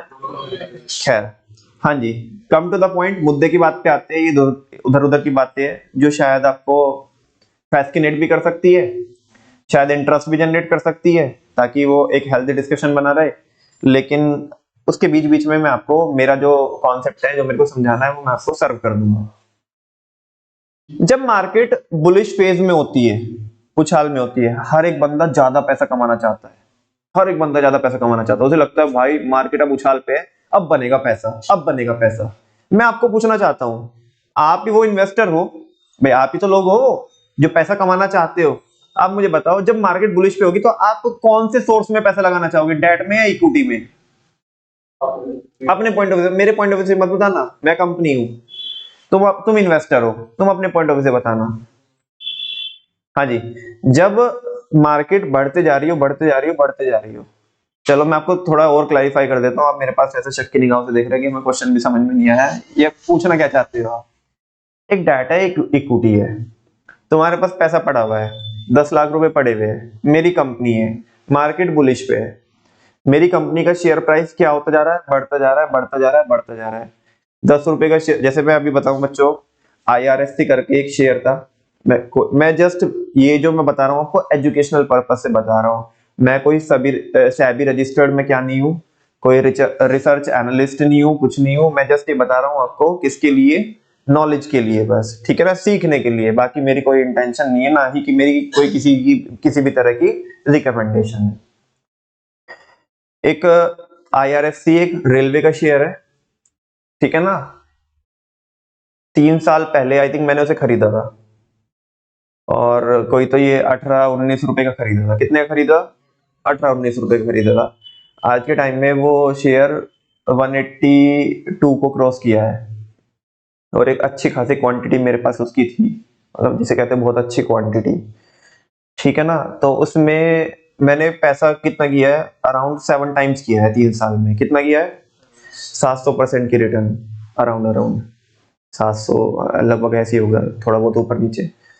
तो अब एक मेरा दोस्त है, तो उसको पता था कि इसके पास IRFC है, इसने वो बहुत 20 रुपए के आसपास में खरीदा हुआ है। तो उसने अभी वो जब 175 का था, वो कह रहा है कि मैं खरीदूंगा इसे, मैं खरीदूंगा इसे। अब तो भाई ये तो लोग जब ये 100 रुपए का, वो दरअसल क्या हुआ है कि वो 2-2.5 साल तक तो बढ़ा नहीं है वो शेयर, नॉर्मल बढ़ा, लेकिन पिछले 1 महीने के अंदर वो स्काई रॉकेट हो गया, स्काई रॉकेट, पिछले 1-1.5 महीने में।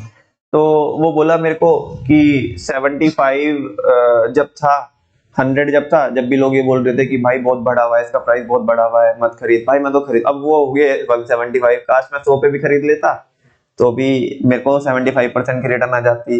मैंने बोला भाई मत खरीद अभी, ठीक है ना, बहुत दिक्कत है।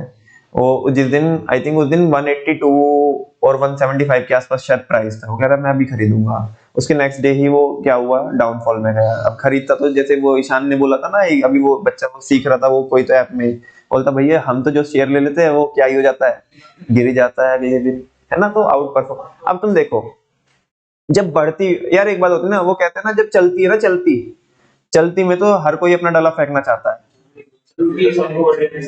हाँ बोलो ना। तो मैं वही तो समझाना चाहता हूँ आपको। वो उसे वो जो IRFC फैस्किनेट क्यों कर रहा है भाई, 17-18 रुपए का था, 185 190 रुपए का हो गया, ठीक है ना। तो अब उसके पास 10 लाख रुपए रखे हुए हैं, और 2 ऑप्शन है मान लिया उसके पास। एक तो मेरी कंपनी के, मैं IRFC मान लिया, मेरी कंपनी का शेयर 17 रुपए से कितने का हो गया, 190 रुपए का हो गया। कितने का हुआ? 190 का। एक बात ये है, ठीक है ना। अच्छा, दूसरा, मेरी कंपनी लेट सपोज क्या भी लेना चाहती है, डेट लेना चाहती है। क्या लेना चाहती है? डेट लेना चाहती है, ठीक है। और उस पे मैं ब्याज दूंगा 10%। और अभी तुम्हें जो शेयर का प्राइस है वो कितना हुआ, 20 रुपए से लगभग लगभग कितना हुआ, 180-90 हो गया। मतलब मार्केट किस में चल रही है, बुलिश फेज में चल रही है। किस में चल रही है? तो मान लिया मैं 10% में आपको डिबेंचर इशू करना चाहता हूँ, लोन लेना चाहता हूँ, और दूसरा, या मेरा जो शेयर है मार्केट में आउट परफॉर्म कर रहा है, तो इसका मतलब आउट परफॉर्म कर रहा है मार्केट बुलिश फेज में, आप मेरे कौन से ऑप्शन को सेलेक्ट करना चाहेंगे? आपको फैसिनेट कौन करेगा कि आप मेरे को 10 लाख रुपए दो और मैं उस पर 10% ब्याज दूं आपको और भगा दूं, या जो शेयर आपका 20 रुपए से होकर के वो 180-90 गया। जब, हाँ, वो कह रहा है बच्चा कि बुलिश फेज में हम तो ओनर बनना पसंद करेंगे। क्यों बनना पसंद करेंगे? एक तो मालिक है ना, ठाट के ठाट, और प्लस उसमें बेनिफिट भी, क्योंकि भाई जब क्या है, वही वाली बात है कि अब तो चलती है ना, चलती नदी में तो अब हर कोई क्या फेंक रहा है, अपना डला फेंक रहा है कि कहीं तो जाके रुकेंगे ही। ठहरे हुए दरिया में कोई नहीं क्या कर रहा है, डला मार रहा है। हालांकि ठहरे हुए दरिया की गहराई नहीं पता आपको कितनी है, लेकिन सब अपनी चलती में फेंक रहे हैं। हर एक इंसान अपनी चलती में फेंकता है। तो वही है बेटा, होता क्या है स्टेट ऑफ कैपिटल मार्केट में, वो बोल रहा है कि जब बुलिश फेज होता है ना, कौन सा फेज होता है? बुलिश, यानी कि मार्केट उछाल पे होती है। तो जो लोग होते हैं ना, जो इन्वेस्टर होते हैं, वो डेट में क्या नहीं करना चाहते, इन्वेस्ट नहीं करना चाहते। वो किस में इन्वेस्ट करना चाहते हैं? इक्विटी में इन्वेस्ट करना चाहते हैं, बिकॉज इक्विटी उन्हें क्या कर रही है, ज्यादा रिटर्न जनरेट करके दे रही है। तो वो तो उसमें लगाएंगे ना। तुम्हारे पास 10 लाख रुपए है, तुम मेरे 10, मैं तुम्हें जिसमें 10% ब्याज दूंगा, तुम क्यों लगाओगे उसमें पैसा जब 700% की रिटर्न आ रही है? मैं फैसिनेट नहीं कर रहा हूँ चीजों को, मैं जस्ट एग्जांपल देके बता रहा हूँ आपको। उस टाइम पे लोग ऐसा सोचते कि भाई हम तो इसी को खरीदेंगे, इसमें पैसा लगाएंगे इक्विटी में। अच्छा मान लिया अगर मैं IRFC और मैं ये सोचूं नहीं मैं तो डेट से पैसा उठाऊंगा, मैं चाह के भी डेट से पैसा नहीं उठा सकता, बिकॉज लोग इंटरेस्टेड ही नहीं है किसमें पैसा इन्वेस्ट करने के लिए, डेट में पैसा लगाने के लिए। हाँ बोलो ना। तो मैं उठा कैसे दूंगा पैसा डेट से? मेरे को जो फाइनेंशियल मैनेजर है उसे डिसाइड करना पड़ेगा इस फैक्टर को देख के, स्टेट ऑफ कैपिटल मार्केट को देख करके उसे डिसाइड करना पड़ेगा कि नहीं भाई, अगर मार्केट किस में है, बुलिश फेज में है, तो पैसा तो किससे उठाना पड़ेगा, इक्विटी से। भले ही हम किससे उठाना चाहते हो, डेट से, लेकिन लोग इंटरेस्टेड नहीं है ना डेट में पैसा लगाने के लिए।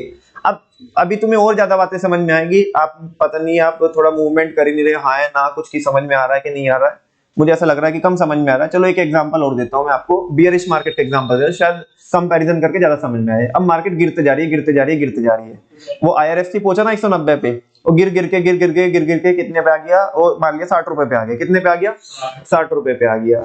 मैंने अपने दोस्त को कॉल लगाई, हाँ भाई अब बोल, अब बोल, है ना, अब बोल ना, कह रहे नहीं बैंगन अब नहीं लगाएंगे हम, अब नहीं लगाएंगे, क्यों भाई, भाई सही है, डेट ही सही है, क्या सही है, कम से कम ये तो है कि जितना पैसा 10 लाख रुपए लगाए वो भी मिलेंगे, और साथ में 10% का क्या भी मिलेगा, ब्याज भी मिलेगा। मान लिया अगर 180 रुपए के भाव में मैंने 10 लाख रुपए किस में लगा दिए होते, आईआरएससी में, इक्विटी में लगा दिए होते, किस में लगा दिए होते, इक्विटी में, तो वो 10 लाख के मेरे कितने रह गए होते, 60 रुपए का रह गया, मेरे 3.5 लाख रुपए रह जाते, समथिंग अराउंड 3,33,000। तो ये तो साला घर से भी पैसा गया। मैं क्या रहा हूं, जब मार्केट बियरिश फेज में होती है ना, सुनो, जब मार्केट बियरिश फेज में होती है तो लोग इक्विटी के बजाय किसको प्रेफर करते हैं, डेट को प्रेफर करते हैं, बिकॉज डेट में सेफ्टी रहती है। उस टाइम पे लोगों को फिर पैसा कमाना भूल जाते हैं लोग, लोगों को याद आती है किसकी, सेफ्टी की, सुरक्षा की याद आती है, किसकी याद आती है, सुरक्षा की। और लोग किसको लेना चाहते हैं, मतलब सुरक्षा लेना चाहते हैं, डेट को लेना चाहते हैं। लोग उस टाइम पे इन देखते हैं कि इक्विटी ने इतना पैसा कमा के दिया था, जब अब मार्केट वापस से बढ़ना चालू होगी तो जो लोगों ने पैसा डेट में लगाया था ना, वो सब पैसा अपना डेट में से निकाल निकाल के कहां पे डालेंगे, इक्विटी में डालेंगे। अरे क्या है ये बेकार है, छपरी 10% क्या देता है, इंटरेस्ट देता है, ना ही कोई क्या मिलता है, वोटिंग राइट मिलते हैं, ना ही कोई मतलब ऐसा कुछ है, बस 10% दे करके पैसा भगा देते हैं। ये देखो इक्विटी वाले 700% रिटर्न लेके बैठे हैं, ये ऐसे कब में, बुलिश फेज में, किसमें, फाइनली। अगर ये पॉइंट को कंक्लूड करूं, ये फैक्टर को कंक्लूड करूं, तो एक फाइनेंशियल मैनेजर को ये देखना चाहिए कि नहीं चाहिए कि मार्केट में क्या स्थिति बनी हुई है। अगर मार्केट में बुलिश स्थिति है तो किसके लिए जाइएगा आप, क्योंकि लोग किस में ही इन्वेस्ट करना चाहते हैं। लेकिन अगर मार्केट में बियरिश फेज है, हाँ, तो लोग किस में इन्वेस्ट करना चाहते हैं, डेट में, क्योंकि लोग उस टाइम पे रिटर्न को नहीं देखते, सेफ्टी देखते हैं। तो फिर तुम्हें किसके लिए जाना पड़ेगा, तुम्हें पैसा किससे उठाना पड़ेगा, अरे लोग जिसमें इंटरेस्टेड है तुम्हें उसके लिए तो जाना पड़ेगा। मार्केट तो बियरिश फेज में चल रही है, किस में चल रही है, घुसी पड़ी है मार्केट, ठीक है ना। उधर वो रशिया यूक्रेन का वॉर चल रहा है, उधर चाइना आग दिखा रहा है ना, और पाकिस्तान वाल उधर पाकिस्तान के साथ भी कुछ हो गया, ठीक है ना, हमारी नेबर कंट्रीज के साथ मान लिया अच्छे रिलेशन नहीं चल रही है, तो वो सारी चीजें है। और मार्केट किस में जा रही है, डाउनफॉल में जा रही है, किस में जा रही है, डाउनफॉल में।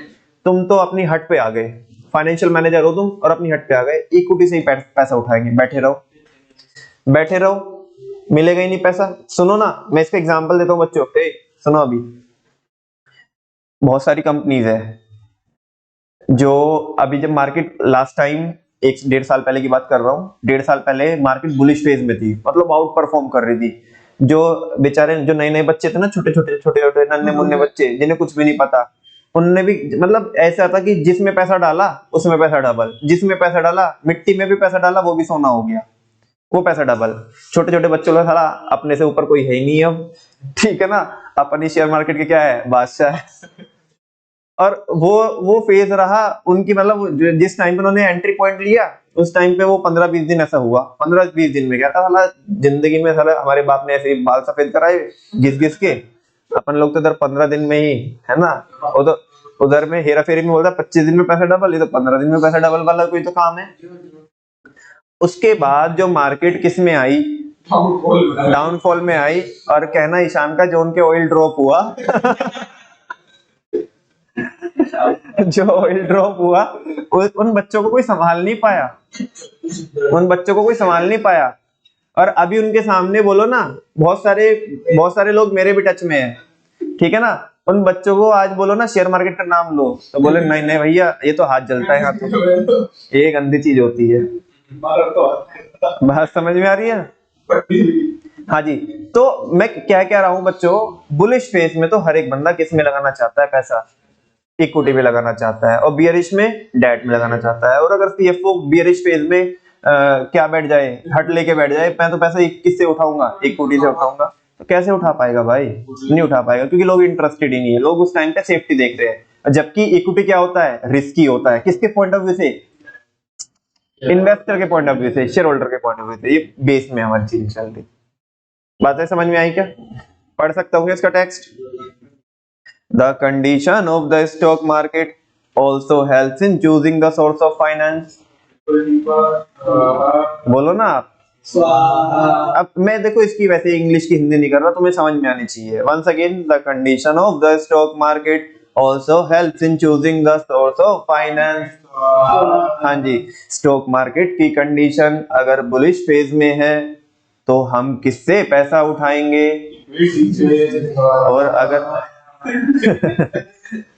और अगर स्टॉक मार्केट बियरिश फेज में है तो पैसा किससे उठाएंगे, डेट से उठाएंगे। बिल्कुल सही बात है। हाँ जी, अब ध्यान से सुनो, जो बुलिश फेज होता है उसको बूम पीरियड बोलते हैं। क्या बोलते हैं? मार्केट बूम पे, इकोनॉमिक्स में बताया भाई, बताया था आपको। इन the boom period when the stock market is rising. Boom period कौन सा होता है? यानी कि बुलिश मार्केट होती है, बुलिश। अच्छा, वो ऐसा क्यों बोलते हैं, बुलिश और बेरिश क्यों बोलते हैं? बुल को देखा है, बुल को? हाँ जी। नहीं, मैंने, तुम मात्रा इधर उधर मत करो, मैंने बोला है बुल को देखा है क्या?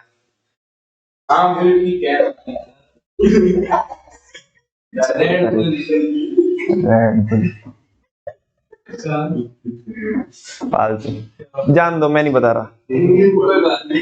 इन the boom period when the stock market is rising.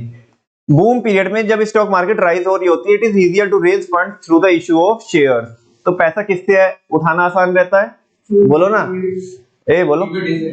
Equity से, यानी कि शेयर से पैसा उठाना आसान रहता है। As more people invest in equity, क्योंकि ज्यादा लोग किस में इन्वेस्ट करते हैं? अरे 25 सालों से मैं तुम्हें यही तो बता रहा हूँ, तुम्हें समझता कि नहीं समझता? हाँ बोलो ना।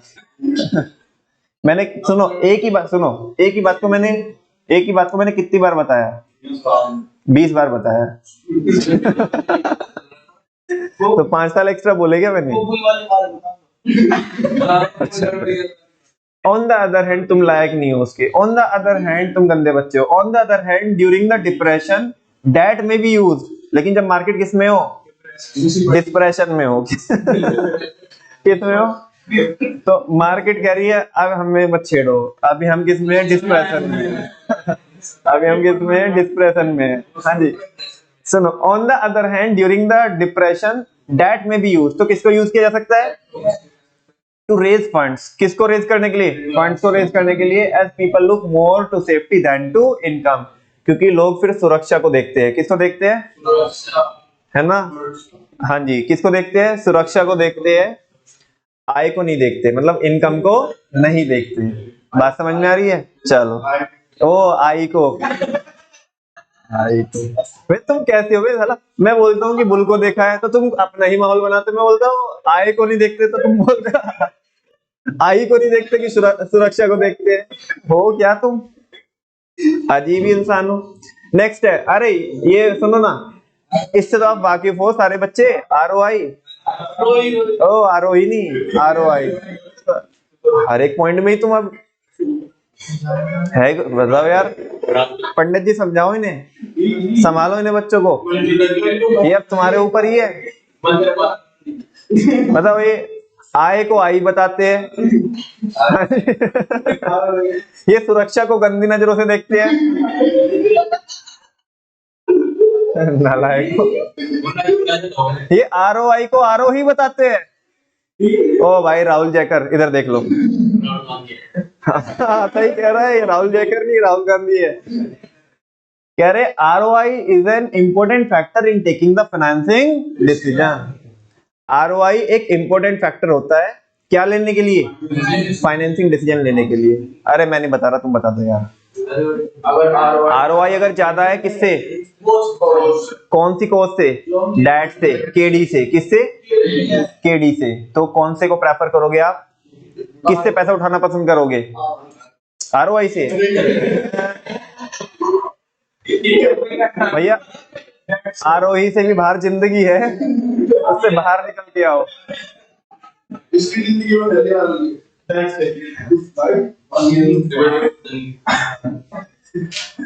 ऐसे तो तुम इधर बैठे बैठे आशिकी 4 बना दोगे। बन गई 4 बन गई। अच्छा रिलीज हो गई। अबे भाई कमाल करते हैं भाई। अच्छा भाई, अच्छा हाँ जी। आगे कह रहा है कि आरओआई को कैसे कैलकुलेट कर सकते हैं। EBIT upon total funds invested into 100। Total fund जो टोटल फंड्स इन्वेस्टेड है उसको आप कैपिटल एम्प्लॉयड भी बोल सकते हो। क्या बोल सकते हो कि कितना पैसा लगाया आपने। ये मैंने आपको बेस में बता दिया था, इसको अब रिपीट नहीं करता हूँ। If ROI is more than the rate of interest to be paid on debt, then the company should prefer more debt as compared to equity. स्वाहा। क्या बोला उसने। अगर ROI ज्यादा हो किससे, रेट ऑफ इंटरेस्ट से, जो हमें किस पे देना है, डेट पे देना है, तो कंपनी किसको प्रेफर करेगी, डेट को प्रेफर करेगी as compare to equity. Reason मांगेगा आप, नहीं मांगोगे रीजन आप, नहीं आपको पता है ना, बिकॉज क्यों, बाहर वालों का पैसा लेकर के किसका फायदा कराने का, अंदर वालों का। उनको तो 10% दे के निकल, ए चलो फोटो इधर से, ठीक है ना, तुम्हारा कोई काम नहीं है इधर, तुम्हारा कोई काम नहीं है। अब फायदा किसका कराएगा, अपने वालों का, माने इक्विटी शेयर होल्डर का, मालिकों का, ठीक है ना। However, if ROI is less than the interest rate, then the company should avoid that and rely more on equity capital. स्वाहा। हाँ जी, वो कह रहा है कि अगर ROI क्या हो, कम हो, किससे, इंटरेस्ट रेट से, तो कंपनी को किसको अवॉइड करना चाहिए, ना बाबा ना। अब नहीं लेंगे किसको, डेट को, ये तो रिस्की है। क्या है, risky. And rely more on equity capital. और किसके ऊपर रिलाई करना होगा हमें, इक्विटी कैपिटल के ऊपर रिलाई करना होगा। ROI helps in deciding the ratio of debt and equity to enhance the EPS. ROI ही वो फैक्टर है जो आपको इस ये डिसाइड करने में हेल्प करेगा। बच्चों आगे चल करके ना आप चाहे तो इस वाले बुलेट को भी क्या कर सकते हो, आप होल्ड करके रख सकते हो, बिकॉज आगे ना एक टॉपिक आएगा कैपिटल स्ट्रक्चर, ठीक है ना, ये वहां पे हम कवर करेंगे, लेकिन फिर भी मैं आपको जितना यहाँ पे जरूरी है उतना बता देता हूँ अभी आपको।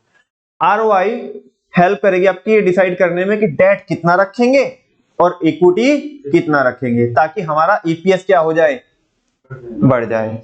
कितना डेट रखेंगे और कितनी इक्विटी रखेंगे, ताकि हमारी जो EPS है, जो EAE है, और फाइनली जो EPS है वो मैक्स टू मैक्स हो जाए। अरे वो जो EBIT EPS एनालिसिस में किया था ना हमने, एट लास्ट वहां पे तो था नहीं, मैंने एडिशनली करके दिखाया था ना, EPS निकालते थे, क्या निकालते थे, EPS। तो हमें EPS ही तो बढ़ाना है, EPS बढ़ेगा तो क्या होगा, मतलब हमारी क्या होगी, बेसिकली जो रिटर्न है वो क्या है, बढ़ ही रही है, इसका मतलब यही है, तो वो चीज है।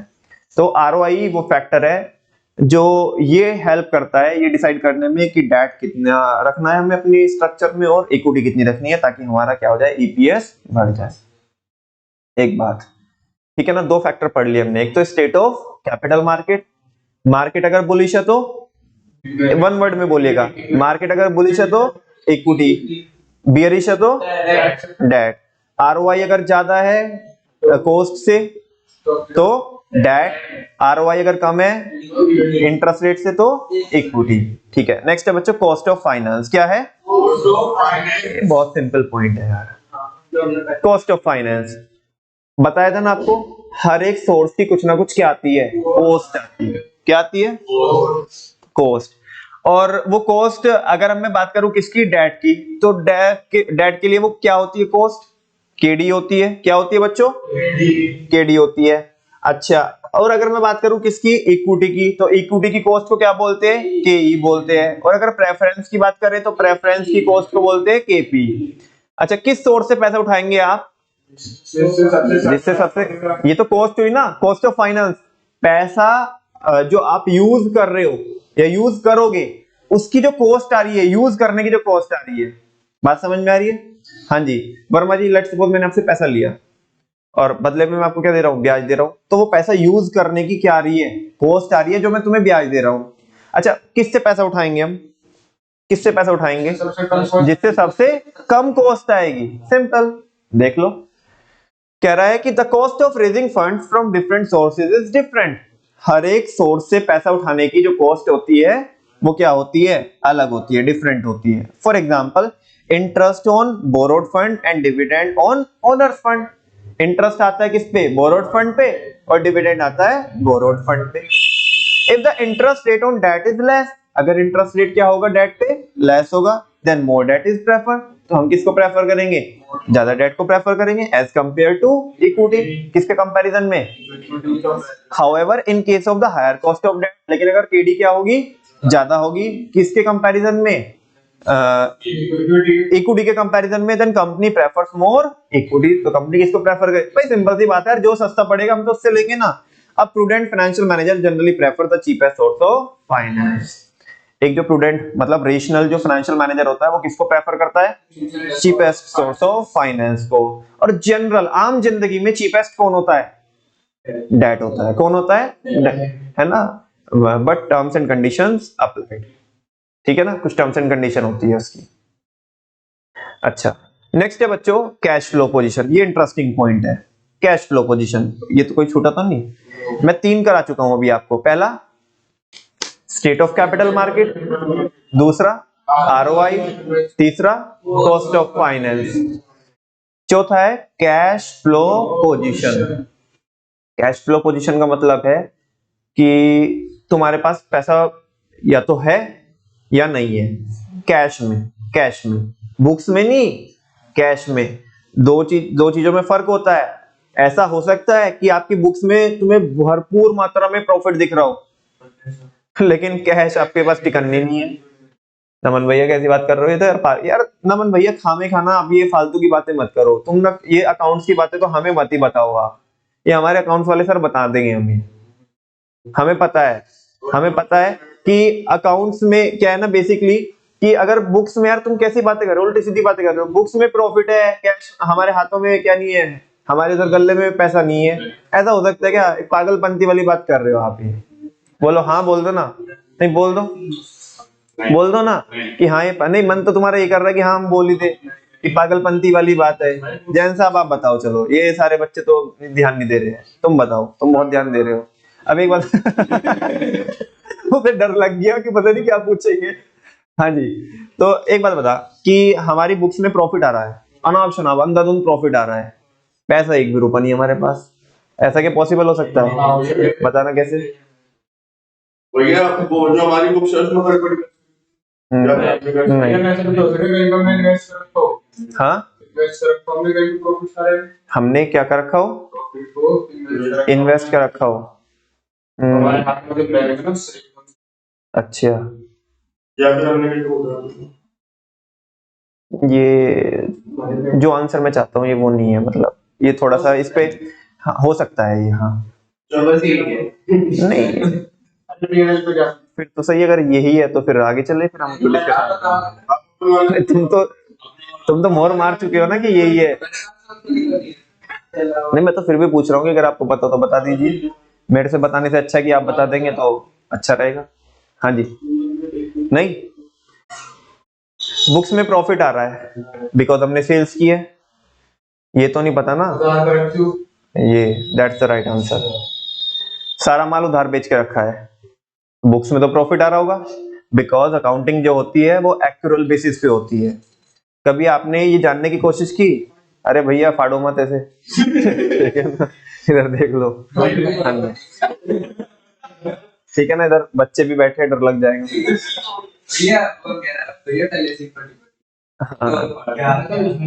चलो सुन लो प्लीज, मैं क्या कह रहा हूं आपको।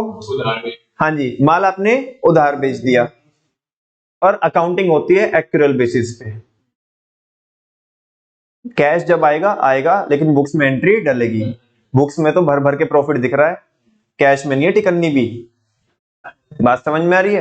तो बताओ कभी आपने जानने की कोशिश की कि जब हम P&L अकाउंट बनाते हैं तो फिर कैश फ्लो की जरूरत क्या है, and how cash flow statement is different from P&L account.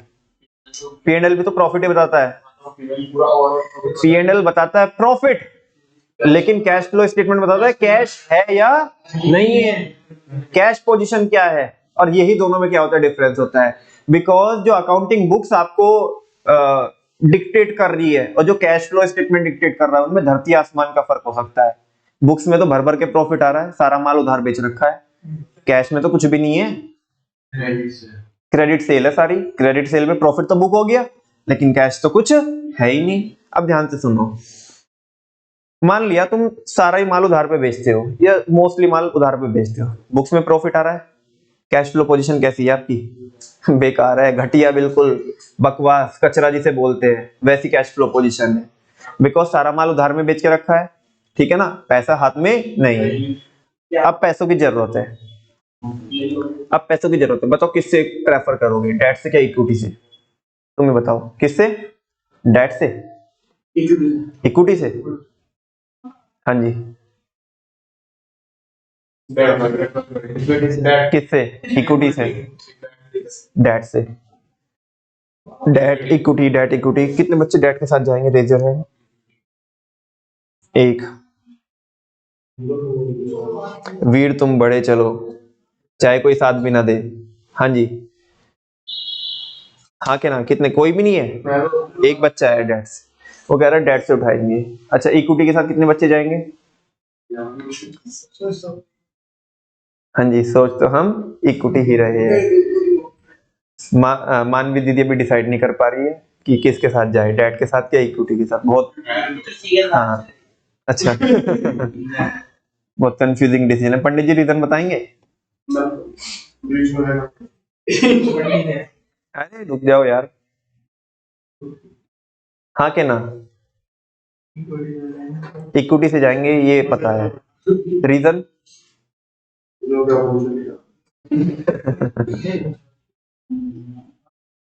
नहीं, बताओ बताओ। हाँ नहीं, चलो कौन बताएगा? ईशान। डेट को तो हमें फिक्स रेट पे देना पड़ेगा, हाँ पैसा है नहीं हमारे पास, हाँ, इक्विटी वाले को देना दें। अरे वाह, दिल जीत लिया भाई, बिल्कुल सही बोल रहा है। अगर हमारी कैश फ्लो पोजीशन खस्ता है, क्या है? पहले ही पैसा नहीं है यार, सारा माल उधार बेच के रखा है ही नहीं पैसा, उल्टा और किससे पैसा उठा लेंगे? अगर मान लिया डेट से पैसा उठा लिया तो वो तो उन्हें तो ब्याज भी देना पड़ेगा और रीपेमेंट भी करनी पड़ेगी, और पैसा है नहीं, तो फिर कौन अच्छा है? इक्विटी अच्छा है, क्योंकि उनकी रीपेमेंट भी नहीं करनी है कैपिटल की, और डिविडेंड भी दो या ना दो, दो या ना दो, जब होगा जब देखेंगे, लेकिन फिलहाल तो हालत खराब है ना। कुल मिला के नटशेल में अगर कंक्लूड करें तो क्या बोल सकते हैं कि अगर हमारी कैश फ्लो पोजीशन वीक है, खस्ता है, तो किसको प्रेफर करेंगे आप? इक्विटी को प्रेफर करेंगे।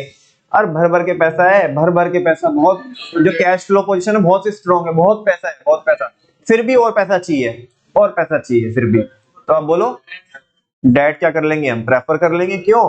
क्योंकि पैसा है हमारे पास, वो सस्ता भी पड़ता है, नॉर्मली सस्ता पड़ता है आम जिंदगी में, और उनका ब्याज ड्यू होगा तो दे देंगे, पैसा तो है ना हमारे पास, ऐसे कोई ना ऐसे भूखे बंगाली ऐसे भिखमंगे फिर रहे। हाँ बोलो ना, बात समझ में आ रही है? पढ़ के देखो इसे क्या लिखा है, एक बार अपने मन में पढ़ो दोनों बुलेट।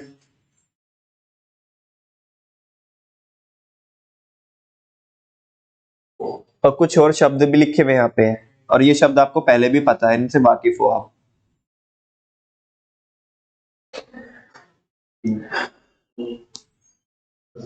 क्या? A company with stronger cash flow position can take the advantage of that. जिसकी कैश फ्लो पोजीशन बहुत अच्छी है वो किसको प्रेफर कर सकती है? वो किसका फायदा उठा सकती है? डेट का फायदा उठा सकती है। As interest payment and repayment of the principal amount can easily made, वो हम इजीली कर सकते हैं। हाउएवर ड्यूरिंग कैश शॉर्टेज, लेकिन अगर कैश की कमी है, शॉर्टेज है, कड़की है पैसों की, माने टाइट लिक्विडिटी चल रही है, क्या चल रही है भाई? लिक्विडिटी है ही नहीं है, ठीक है ना, या लिक्विडिटी क्रंच है। क्या है? Liquidity crunch. लिक्विडिटी समझते हो आप? हाँ, कि पैसा जो हमारे पास है वो लिक्विडिटी होती है, तो उस केस में हम किसको ही प्रेफर करेंगे? इक्विटी को। क्यों करेंगे इक्विटी को प्रेफर? इसका रीजन आपको फर्स्ट क्लास से ही मिलेगा। क्या? बिकॉज इक्विटी वालों को ना तो रीपेमेंट करनी है और ना ही डिविडेंड देना कंपलसरी है, ठीक है। अच्छा, नेक्स्ट है बच्चों कंट्रोल कंसिडरेशन। क्या है? पहले मुझे बताओ कंट्रोल किसका होता है कंपनी के ऊपर? हाँ वेरी गुड, किसका? इक्विटी शेयर होल्डर का। किसका होता है? अब आप ये चाहते हो कि हम अपनी कंपनी के अंदर किसी और का इंटरवेंशन नहीं चाहते, कोई आके दखलंदाजी करे, हमें वो पसंद नहीं है। सारा मैं मान लिया प्रमोटर हूं मेरी कंपनी का, प्रमोटर समझते हो आप, जिसने कंपनी को एस्टैब्लिश किया है ना। जो शेयर होल्डर और बाकी आएंगे, जरूरी नहीं है कि वो प्रमोटर हो, है ना। जो प्रमोटर होता है वो पक्की पक्की बात है वो शेयर होल्डर भी होता है, लेकिन हर एक शेयर होल्डर प्रमोटर नहीं होता। मैं प्रमोटर हूं, मैंने अपनी कंपनी को बनाया है और अपने दिलो जान से क्या है, अपनी कंपनी को सींचा है और एक कंसिडरेबल लेवल पे लाके खड़ा किया है कंपनी को, ठीक है ना। अब मुझे पैसों की जरूरत है, किसकी जरूरत है, लेकिन मैं नहीं चाहता कि मेरी कंपनी का कंट्रोल किसी के हाथ में जाए, है ना। वो जो कंट्रोल है वो मैं डाइल्यूट नहीं करना चाहता हूं। क्या नहीं करना चाहता हूं, तो बताओ इस केस में मैं किसको प्रेफर करूंगा, कौन से सोर्स के ऊपर रिलाई करना होगा मेरे को। वेरी गुड, डैट, बिकॉज वो आके इंटरफेयर, मान लिया कल चल के मैंने अगर डेट लिया, क्या लिया, डेट से पैसा लिया, और डेट वाला बोलने लगे तुम्हें ये डिसीजन ऐसे नहीं लेना चाहिए था, इसलिए साले निकल रहा है, नहीं निकल रहा है, कान के नीचे रैपट मारूंगा ना ठीक हो जाएगा। तेरे से पैसा इसलिए लिया था तू आके इधर मेरे को ज्ञान दे, बिल्ली 20 की बच्चे 40 के। तू उधर तूने बोरोड फंड दिया ना, डेट दिया ना, ज्यादा मालिक बनने की कोशिश मत कर, तू मालिक नहीं है, ये पैसा ले निकल इधर, टाइम फुटी मत कर, से सुनो।